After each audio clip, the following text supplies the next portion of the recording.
35절에서 43절까지.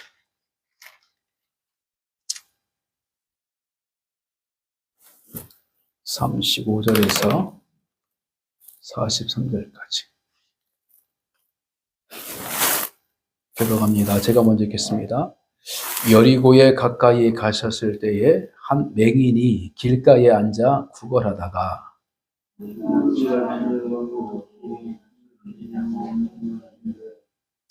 그들이 나사렛 예수께서 지나가신다 하니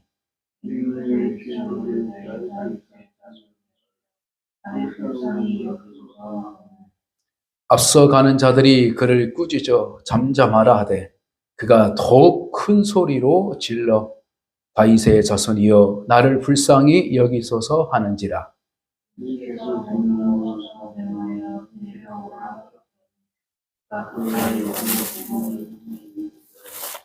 내게 무엇을 하여 주기를 원하느냐 이르되 주여 보기를 원하나이다.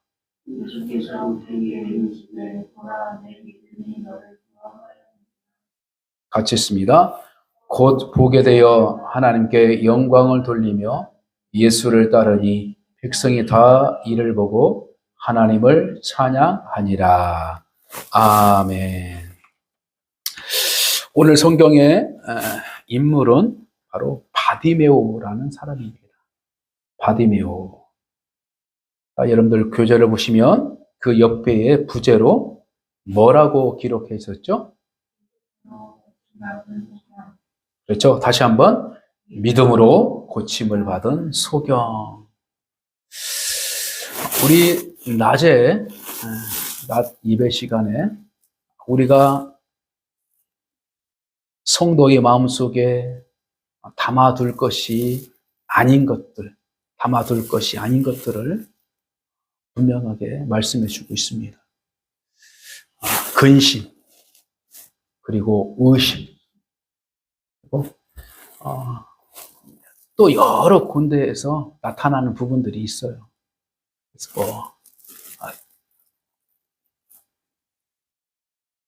죄악, 탐심, 욕심 이런 것들이 마음에 담겨지면 그 담겨진 그 자체가 행위로부터 부정적이고 또한 하나님께서 기뻐하시지 않는 그런 결과를 맺기 때문에 그래서 우리 마음은 신비라는 것이에요.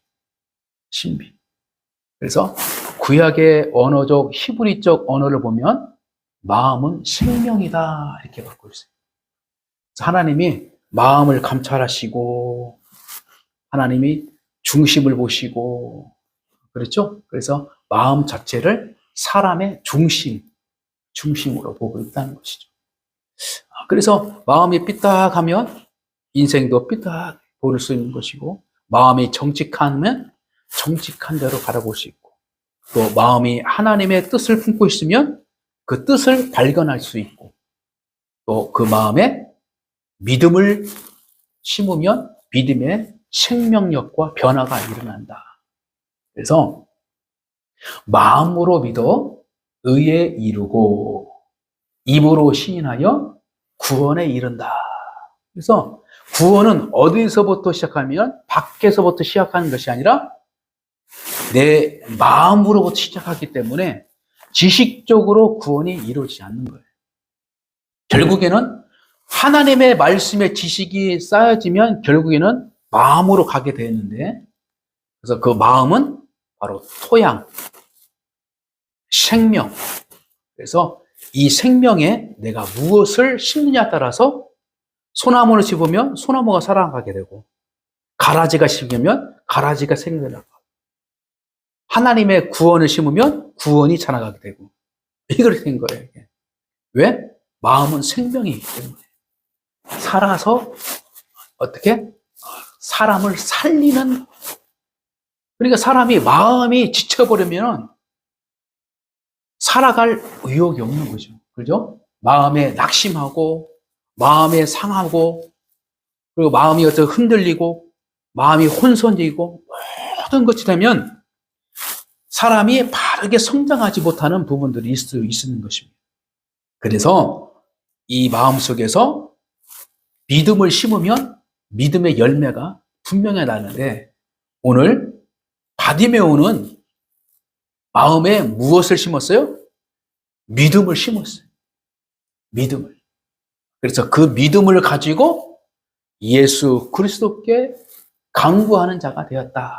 그래서 병고침, 그죠? 소경, 봉사가 눈을 뜨는 기적을 맛보았다. 이렇게 말하고 있습니다.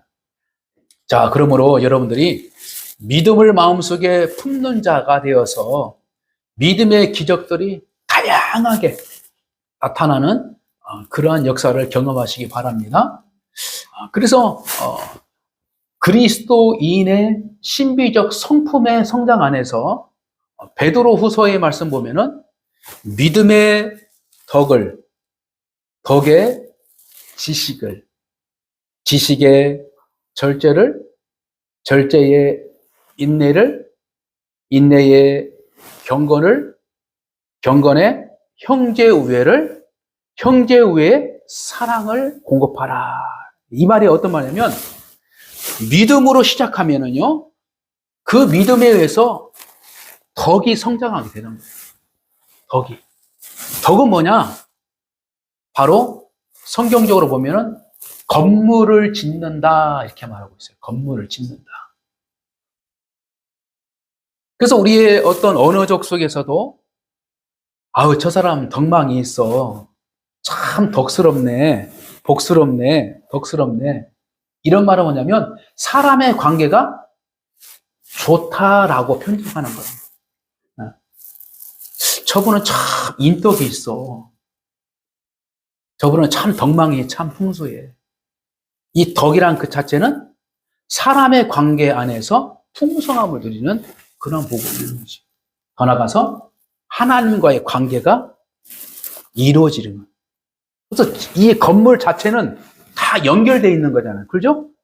네? 아무리 위가 보여지는 이 모양이 아무리 아름답게 설계를 다 해서 지어져 있더라도 기초가 안 좋은 곳에 세워놓으면은 어떻게 돼요? 결국에는 무너지게 돼 있어요. 무너지게. 그래서 이 건물은 이 땅과 이 설계된 대로 돼서 이 자재가 탁탁탁탁 맞아갈 때 집이 완성되어지는 것입니다. 그래서 믿음은 무엇으로 성장하며 덕이라는 것으로 성장하는데, 이 덕은 뭐냐면 하나님과의 관계가 이루어지는 거예요. 그래서 하나님은 믿음에 있는 사람, 믿음으로 살아가는 사람, 믿음을 가지고 있는 자와 깊은 관계를 맺어서 하나님의 뜻이 믿음을 가지고 있는 자에게 설계도, 곧 집을 지어 하나님의 교회가 지어집니다. 그래서 반석 위에 교회를 지은.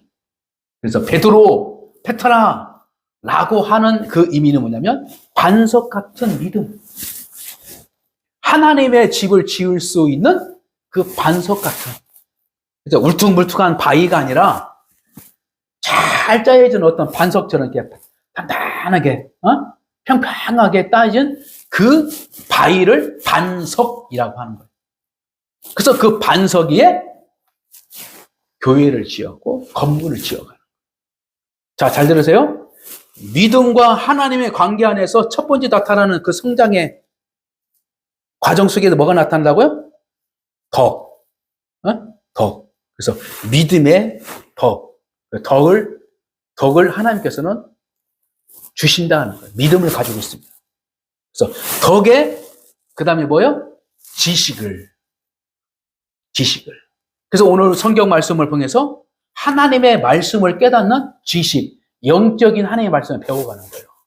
그러니까 여러분들께서는 믿음의 본을 가지고 있는 사람만이 하나님의 믿음의 공동체 안에서 들어올 수 있고요. 그죠? 교회 안에 들어올 수 있고, 그 들어온 사람들이 하나님을 어떻게 인도하느냐? 하나님을 알아가는 데 있어서 하나님께서는 그도 성장시킨다는 거예요.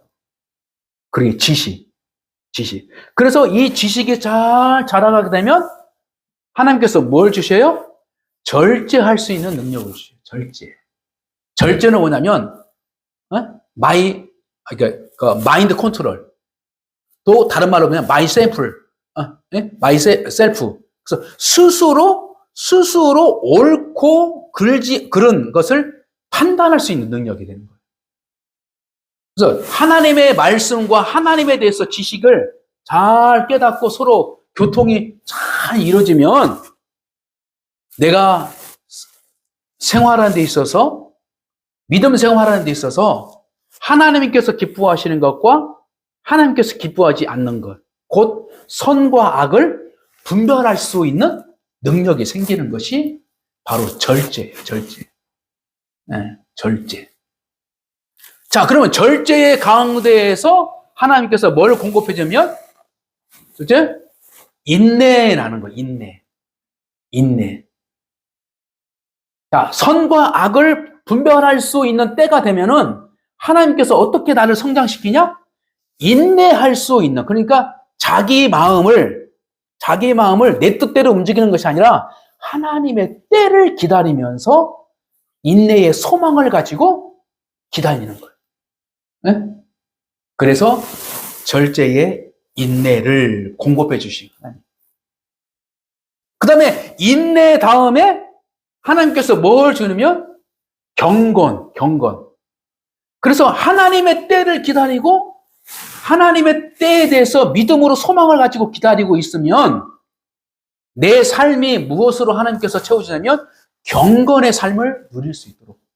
경건은 뭐냐면 그때서 비로소 하나님을 높이고 하나님을 경외할 수 있는 그러한 삶이 돼. 그래서 모든 것들이 하나님의 기쁘신 뜻을 위하여 하나님께 참된 경배자의 모습으로 하나님께서는 성장시켜 주신다. 다시 믿음의 덕의 지식의 절제의 인내를. 자, 인내의 다음에 뭐냐면 형제 우애를. 그래서 경건. 그래서 야고보서의 경건은 뭐냐면 내 이웃을 돌아보는 것이 참된 경건이다, 이렇게 말하고 있어요. 그래서 가난한 자, 복음이 들어가지 않는 자, 내가 도와줄 수 있는 관계에 있는 사람들에게는 어떻게 해요? 하나님의 선한 마음으로 그들을 도와주고 섬길 수 있는 그 사랑, 이웃사랑, 한마디로 이웃사랑. 이것이 바로 경건의 하나님의 열매예요. 그래서 형제를 우애하며. 그래서 이 믿음의 공동체 안에서도 그 절제와 인내의 어떻게? 경건 다음에 뭐요? 형제 우애. 그래서 형제의 관계 안에서의 좋은 친숙한 관계를 이루어가는 그런 성도의 교제가 이루어지는 단계를 말하고 있어요. 자, 그 형제 우애를 위해서 마지막으로 하나님께서는 공급해 주신 거예요? 완전. 바로 사랑을 공급해야죠. 할렐루야? 사랑을 공급해야죠. 그래서, 자, 처음이 뭐예요? 믿음. 그죠? 제일 끝이 뭐예요? 사랑. 그래서 믿음과 사랑은 동면의 양면성과 같은 거예요. 믿음이 있다면 하나님을 사랑하게 되고, 이거요. 하나님을 사랑한다면 믿음이 있는 것과 같은 거예요. 그리고 형제를 사랑하는 것, 형제의 우애를 하는 것이 있다면 믿음이 있는 것이고. 네? 그래서 이 믿음은 가장 시초. 그래서 하나님께서 믿음으로 구원을 일으키시고, 믿음으로 기적을 일으키시고, 믿음으로 하나님의 역사를 이뤄가고, 믿음의 사람을 통해서 하나님의 구원의 역사를 이어가고 있는 거예요. 그래서 오늘 바디메오의 인물을 통하여서 앞을 볼 수 없는 깜깜한 우리의 인생이었지만 믿음을 통하여서 어두운 세상을 하나님의 말씀으로 볼 수 있는 영적인 눈이 확 열리는 거예요. 그래서 우리가 왜 근심하고 왜 두려워하고 우리가 왜 낙심하냐, 왜 실족하냐, 왜 넘어지냐, 내가 걸어가는 그 길을 내가 확실하게 볼 수 없기 때문에 우리가 돌뿌리에 넘어져서 실족하게 되고, 네? 그래서 어두우니까 두려움이 오게 되는 거예요. 그리고 혼자 가니까 함께 갈 수 없는 사람이기 때문에 어떻게 해요? 공포심에 의해서 떨리게 되는 거죠. 그래서 우리가 인생을 걸을 때 혼자 가는 것이 아니라 주님이 함께 하셔서 함께 걸어가 주십니다. 그래서 함께 가는 그 길 가운데에 내가 하나님의 뜻을 분별할 수 있는 것은 뭐냐면 믿음의 빛뿐이다. 할렐루야. 그래서 오늘 바디메오가 인생을 해결할 수 있는 것 바로 믿음을 가지고 있었기 때문에. 그래서 오늘 낮시간에 불신을 가지고 의심을 가지고 있으면 그만큼 예수를 아는 것 같지만 모르는 성장. 그래서 우리는 믿음의 불빛, 믿음의 생명을 끊임없이 어떻게 해요? 잘 관리를 해야 돼요. 횃불을 잘 관리하기 위해서는, 등불을 잘 관리하기 위해서는 어떻게 해야 됩니까? 거기에다 필요에 맞는 기름을 채워야 돼요. 옛날에 이게, 그죠? 불들. 그래서 그 불을 유지할 수 있게 해서는 뭘 채워야 돼요? 기름을 채워야 돼요. 기름. 그래서 10처녀 중에 5처녀, 슬기로운 5처녀는 신랑을 만날 수 있는 기회를 잡았지만 슬기롭지 못한 5처녀는 신랑으로 오신 예수님을 만나지 못하는 사람이에요. 왜? 처음에는 등불을 가지고 있다가 기름이 떨어지는데 그 기름을 준비하지 못했어. 그래서 결국에는 등불을 켜짐으로 말미암아 신랑을 맞이할 수 있는 준비가 안 됐기 때문에 신랑이 안 만나주는 거예요.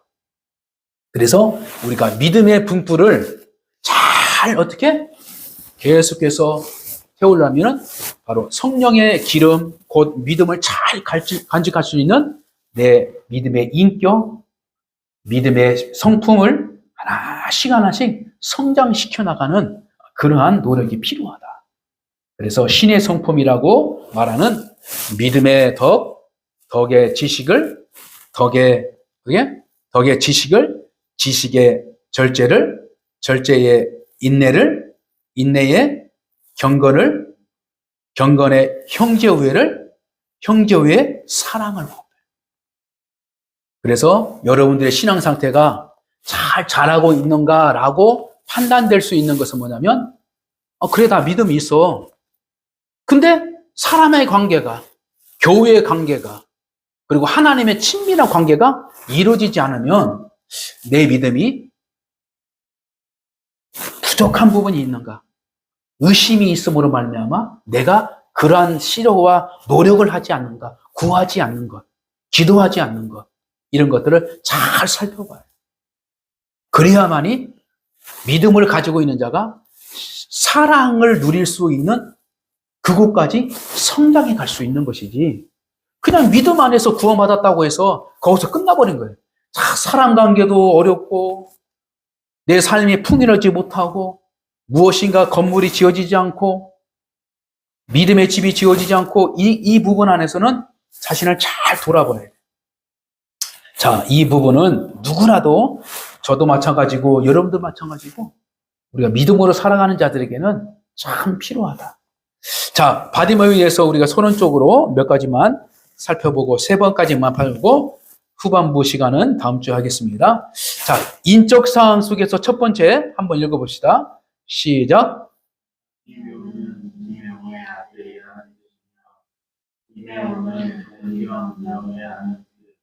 아멘. 자, 바디메오는 디메오의 아들이라는 뜻이고, 디메오는 뭐예요? 존경, 그 다음에 명예.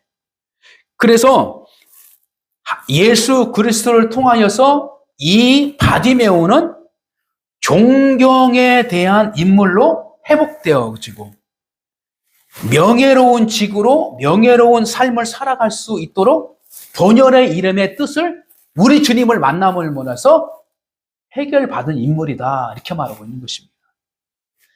본인의 뜻으로 이런 존경과 명예를 가지고 있는 이름을 가지고 있었지만 어떤 일이 있었습니까?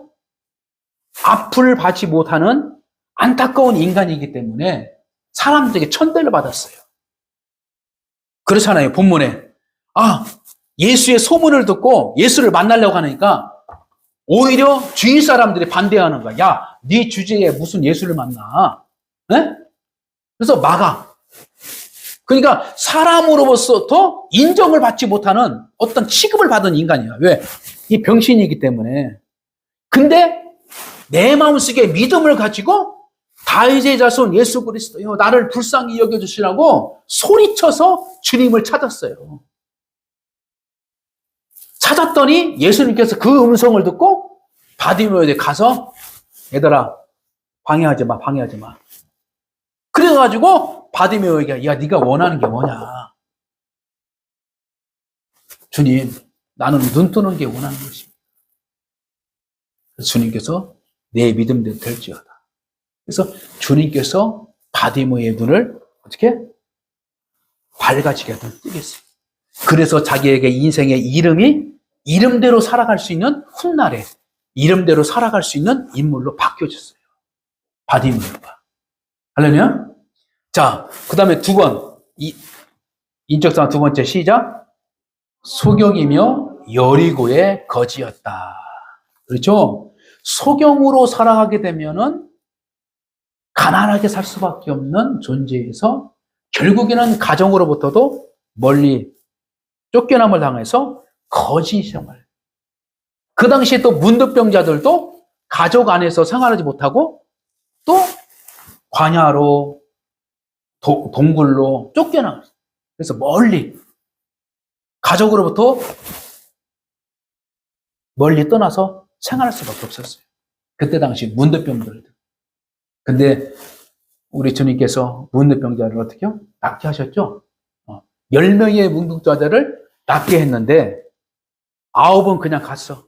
그러나 한 명의 문득병자가 오셔서 와가지고 감사의 마음을 전했다 이렇게 말하고 있는 것입니다. 이처럼 그 당시의 질병은 사람들로부터 인정받지 못하는 아주 어떤 급진적인 어떤 초라한 모습으로, 그리고 하나님으로부터 저주받았다고 어떻게요? 그렇게 착각하고 차별하기 시작했어요. 그래서 귀신 들린 사람들은 물론이겠지만 그 다음에 소경, 그 다음에 문득병자 이런 사람들이 하나님으로부터 저주를 받았다. 이렇게 그들은 아주 인격적으로 대우를 받지 못하는 그러한 상황이 있었다. 자, 세 번째로 같이 있습니다. 시작. 예수께 고침받아 눈을 뜬 자다. 자, 시대적 배경에서 두 번째 같이 한 목소리 같이 있습니다. 시작. AD 30년경 예수께서 공생의 사역을 거의 마무리하실 무렵의 인물임. 바디메오라는 이름은 히브리식 이름이 아닌 헬라식 이름이다.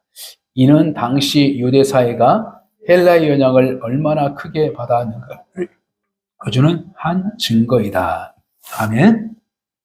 시대적 배경이 어디냐면 예수 그리스도가 공생의 역사 가운데에 마지막 중에 마지막 이 부분 안에 있었던 그러한 사건, 그리고 그 당시에 고침을 받은 그러한 시대적 배경을 가지고 있다. 자, 세 번째로 주요 생애해 부분을 한번 좀 찾아보겠습니다. 누가복음 18장 35절 말씀 보면은 뭐라고 기록했습니까? 소경이 되었다고 그러죠? 소경을 했다. 누가복음 18장 35절 같이 있습니다. 시작. 여리고에 갔을 때에 한 맹인이 길가에 앉아 구걸하다가 아멘. 바디메오는 소경이었다. 누가복음 18장 35절의 말씀을 다시 한번 읽으면 시작. 여리고에 가까이 갔을 때에 한 맹인이 길가에 앉아 구걸하다가. 그렇죠? 바디메오의 출생은 언제 나타나도 못하지만 성경에 기록된 모습을 보니까 이는 오래전부터 소경된 모습으로 살았던 인물이고, 그리고 여리고 성에 입대해서 구걸하며 살아가는 인생이었다. 우리가 영적으로 하나님을 모르면은 영적으로 세상 가운데 구걸하는 인생 구조로 살아갈 수밖에 없어요. 그래서 세상의 권세에 굴복하고 그렇게 살아갈 수밖에 없어요. 영적으로 우리의 생명과 눈이 떠해지기 시작하면은 바로 예수님을 따라가는 그런 제자적 삶을 살아간다라는 라는 것입니다. 자, 세 번째로 AD 30년대에 기록한 말씀 36절, 37절 시작.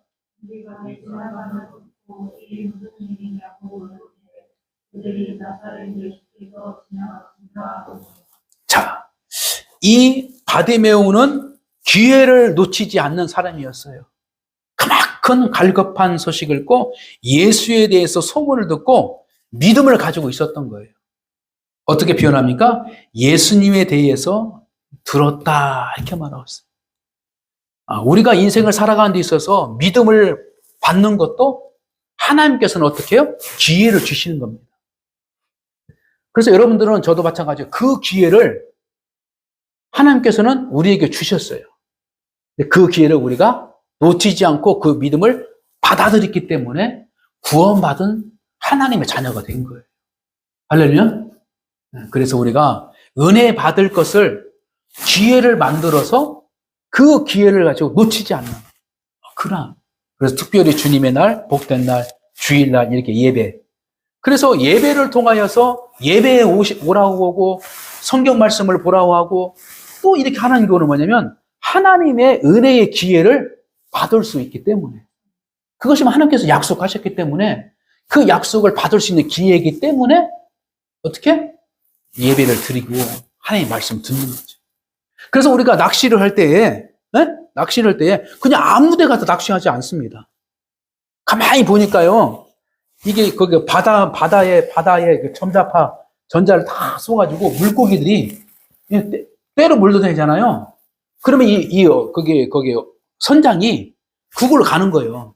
그건 전파 보고 그것도 가가지고 거기다가 이제 낚시하라고 이제 내려놓는 거야. 그러면은 거기서 할 때에 낚시법에 눌려서 고기를 잡을 수 있는 거예요. 다시 하는 뭐라냐면 하나님께서 은혜 받을 수 있는 때가 있고요.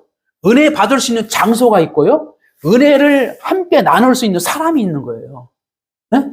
그래서 우리가 항상 하나님의 은혜를 사모하는 마음으로 있을 때에 하나님께서 그 기회를 주시는 거예요. 그래서 우리가 어떨 때는 내가 성령 충만할 때, 어쩔 때는 성령 충만 안 하나. 이런 사람은 5대5요. 은혜를 받을 수 있는 게. 그렇죠? 그러나 내가 항상 깨어있으면 100%죠. 왜? 내가 깨어있기 때문에 하나님의 은혜가 뭔지를 알아. 그죠? 그래서 너희가 잠에서 깨어나라. 깨어 기도하라. 라고 하는 것은 뭐냐면 항상 내 안단애가 어때요? 항상 내 이 관점이 하나님의 은혜에 대해서 하나님의 뜻에 대해서 관심을 가지고 살아가는 거예요. 내가 일상생활에서 일을 하고 뭘 하고 다 하더라도 하나의 어떤 중심은 뭐냐면 하나님의 뜻이라며 하나님의 뜻을 알고 싶다며 그 뜻을 가지고 있는 자에게 하나님께서는 그 뜻을 알 수 있는 사람을 만나게 해주시고 그 다음에 또 그 뜻을 이루어갈 수 있는 공동체를 만들어 주시고 그래서 하나님께서는 그 사람의 믿음의 상태를 보고서 하나님께서 기회를 열어주시고 그래서 우리가 믿음을 가지고 있는 자는 하나님의 기회를 놓치지 않도록 항상 어떻게 해요? 주시하고 깨어 있습니다. 그러한 자세가 필요하다.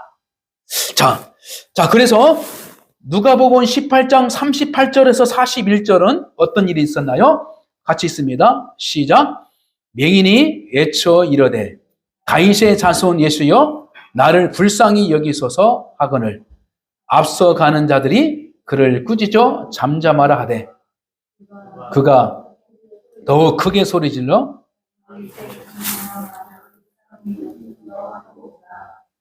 예수께서 머물러 서서 명하여 데려오라 하셨더니 그가 가까이 오매 물어 이르되 내게 무엇을 하여 주기를 원하느냐 이르되 주여 보기를 원하나이다. 아멘.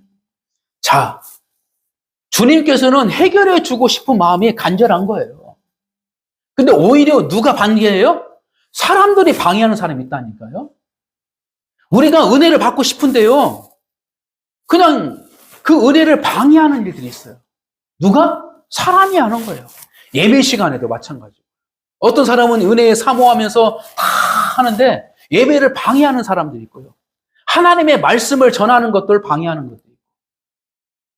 우리가 신앙생활 하는 데서 얼마나 방해하는 요소들이 세상에는 얼마나 많습니까? 그렇죠? 그러나 예배를 통하여서 교회 생활을 통해서 그나마 하나님의 은혜를 받을 수 있는 기회가 서로 협력해 주시고 서로 협력해서 어떻게 봉사와 섬김을 통해서 하나님의 은혜를 누릴 수 있는 확률이 가장 안전한 곳이 교회라는 거예요. 그래서 우리가 믿음의 공동체를 예수님께서 만들어 주셔서 자신이 교회를 다스려 주시는 거예요. 할렐루야? 중요한 것은 하나님의 말씀을 듣는 데 있어서 하나님의 말씀을 또한 듣는 데 있어서 방해하는 것. 그리고 하나님의 역사가 하는 데 있어서 방해하는 것. 복음을 전하는 데 있어서 방해하는 것. 하나님의 역사가 성장하는 데 있어서 방해하는 것. 이건 뭐예요? 용서받지 못할 죄라고 하나님께서는 말하고 있어요. 그게 뭐예요? 성령을 해방하는 죄. 성령을 해방하는 죄. 이것은 용서하지 않겠다고 했어요. 그래서 우리가 항상 조심해야 할 것이 뭐냐면 하나님의 역사를 우리가 거부하거나 하나님의 역사를 우리가 방해하기 시작하면요. 성령께서 어떻게 해요? 그 사람에 대해서 크로스. 그때부터 어떻게 해요? 은혜가 없는 거예요. 은혜가 없는 거예요. 마음에는 뭐예요? 하나님께 주신 마음을, 기쁨의 마음을 주는 것도 아니고 어떤 마음이요? 욕심의 마음을 주고 시기하는 마음을 주고 부정적인 마음을 주고 의심의 마음을 주고 그렇게 되는 거예요. 그래서 그렇게 마음을 채워서 자기가 합리적인 판단을 딱 한 것이 뭐냐면 예수를 죽이는 일에 앞장서게 되는 거예요. 이게 성령의 역사 안에서 예수를 왜 유대인들이 죽였는가라는 부분을 분명하게 성경을 말씀하고 있는데 예수를 받아들이지 않기 때문에 오히려 예수를 죽여야만이 자기의 존재가 드러나기 시작합니다. 그래서 어떻게 하면 예수가 한 사람이 죽어야만이 유대인 공동체가 평강을 찾을 수 있도록 착각하고 있는 거예요. 그래서 그들은 정당한 방법으로 어떤 합리적 방법으로 예수를 잡아 죽이려고 하다가 어떤 식으로요? 로마의 권력 안에서 예수가 죽도록 그들은 수작을 부려요. 악한 마음으로 수작을. 근데 처음에는 그러죠. 야, 로마법으로는 이건 처형감이 아니야. 이건 너희들이 알아서 해, 너희들. 응? 근데 그래도 또 어떤 말이에요? 아니, 이 사람이 왕이라고 했습니다, 왕. 왕이라고 취적 채우니까 이제는 로마 정권 안에서 세워진 분모왕들이 있는데 이 왕이 새로운 왕을 세워서 이 나라를 로마 제국을 대항할 수 있는 그런 세력으로 세워지는 왕이라고 유대인들이 그렇게 또 거짓으로 또 고하니까 결국에는 거기에서 그가 부인하고 싶지 않지만 부인하고 싶지만 부인할 수 없는 그 정치적인 요구 속에서 본디오 빌라도가 승리를 내려준 거예요. 그래서 우리가 사도신경을 읽을 때마다 본디오 빌라도가 이렇게 말하고 있는 건데, 자, 그러면 큰 뜻이 뭐냐면 유대인들은 예수를 죽이기 위해서 어떤 일을 했냐면 고발을 하고 두 번째는 뭐예요? 증인의 모습으로 서요. 이 예수가 사흘 만에 교회를 성전을 하려고 했습니다. 이 예수가 왕이라고 했습니다. 그래서 증인을 쓰므로 말미암아 결국에는 예수를 넘겨주고 결국에는 사형을 처하게 만듭니다. 자, 이것은 총체적으로 뭐냐면 예수가 이 땅에 오셔서 하나님의 아들이 이 땅에 와서 하나님의 복음을 전하는데 하나님의 복음의 나라의 마음을 받아들이면 믿어지면은 예수의 삶과 예수의 존재에 대해서 알기 때문에 그를 존경하고 그를 따르려고 하고 있지만 하나님의 복음을 전하는 그곳에서 그 하나님의 말씀을 거부하니까 반대로 어떤 생각이요? 죽이고 싶은 악한 마음이 더 커지는 거예요. 결국에는 그 악한 마음이 예수를 죽이는 일에 썼다는 거예요. 자, 그래서 우리가 왜 이 말을 더 강조하냐면 하나님의 은혜를 받은 곳에서 하나님의 은혜에 대해서 성령의 역사 가운데에서 우리가 성령의 일을 해방하거나 거부하는 일이게 되면 결국 하나님께서는 무엇을 해요?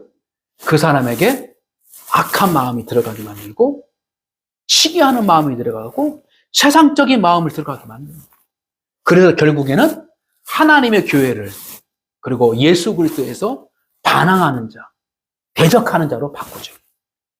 이것이 바로 하나님의 믿음을 가지고 살아가는 자들과 하나님의 은혜를 거부하는 자들, 성령의 역사를 거부하는 자들 이렇게 나눠주는 거예요. 그래서 예수님께서는 이미 심판을 받은 자가 있다라고 한 자는 뭐냐면 그 당시에 유대인의 종교 지도자들, 정치 지도자들은 야, 과거에도 한 사람이 막 일어나가지고 자기가 메시아라고 해가지고 우리 유대인들 막 이렇게 혼선 들고 막 이렇게 일어났다가 결국에는 그냥 사라졌잖아. 그냥 실패했잖아.